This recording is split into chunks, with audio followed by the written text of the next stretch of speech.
Kannur head post ഓഫീസിന് മുന്നിൽ കെട്ടിയ സമരപന്തലിൽ KSRTC ബസ് ഇടിച്ചു.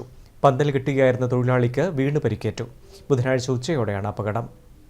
വയനാട് ദുരന്തത്തിൽ സഹായം നൽകാതെ മുഖം തിരിച്ചു നിൽക്കുന്ന കേന്ദ്ര സർക്കാരിനെതിരെ LDF പ്രഖ്യാപിച്ച ഹെഡ് പോസ്റ്റ് ഓഫീസ് ധർണക്കായി കെട്ടിയ പന്തലിൽ KSRTC ബസിന്റെ കാരിയർ തട്ടിയാണ് അപകടമുണ്ടായത്.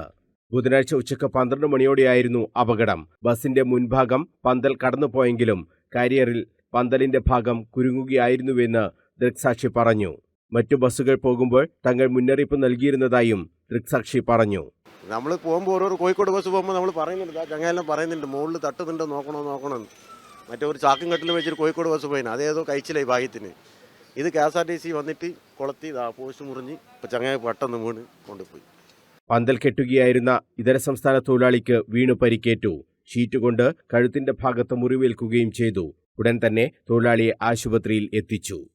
News bureau, Kannur.